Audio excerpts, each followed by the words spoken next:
சட்னி என்ன பண்ணோம்னா இஞ்சி பூண்டு கொத்தமல்லி அண்ட் கொஞ்சம் சில்லி அண்ட் சால்ட். அதுக்கப்புறமா அப்படியே நீங்கள் பார்த்தீங்கன்னா இங்கே வந்து தக்காளி பாயில் ஆகிட்டு இருக்கும். அந்த தக்காளி அப்புறமா வந்து அந்த குண்டூர் சில்லி தும்கூர் பல்லி. ஸோ இதெல்லாம் போட்டு பாயில் பண்ணி அண்ட் எண்டில் வந்து இதை நம்ம வந்து இந்த மிக்சியில் போட்டு நம்ம அரைக்க போகிறோம். ஓகே ஆகிட்டோன்னா இப்போ வந்து இந்த டொமேட்டோ வந்து ஸ்கின் பீல் பண்ணிவிட்டு அண்ட் நவ் வி காட் என்னது குண்டூர் சில்லி அண்ட் இது. ஸோ இப்போ நம்ம என்ன பண்ண போகிறோம்னா போட்டு வச்ச சில திங்ஸோட இதை எடுத்து இதில் போட போகிறோம். சுடுது கைஸ் கையெல்லாம். எப்பா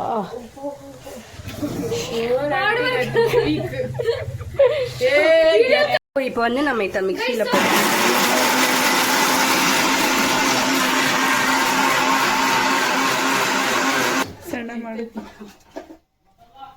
எப்படி சொன்னா ಜಾಸ್ತಿ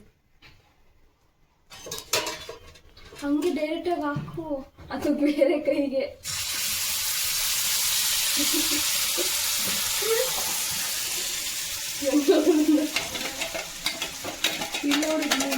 ಸ್ವಲ್ಪ ವಾಟರ್ ಹಾಕ್ಬೇಕು.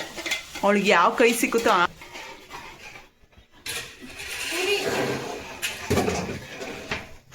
ಅದೇ ಅಲ್ಲ ಸ್ವಲ್ಪ ಬೇಡ ದೊಡ್ಡದು ಅಲ್ಲಿ ನೋಡು ಅಷ್ಟು ಸಿಕ್ಕುದಕ್ಕೆ ಇಷ್ಟು ದೊಡ್ಡ ಕೈ. ಅದೇ ரிசல்ட் வந்திருக்கு. ಇದು ಮೊಮೋಸ್ ಚಟ್ನಿ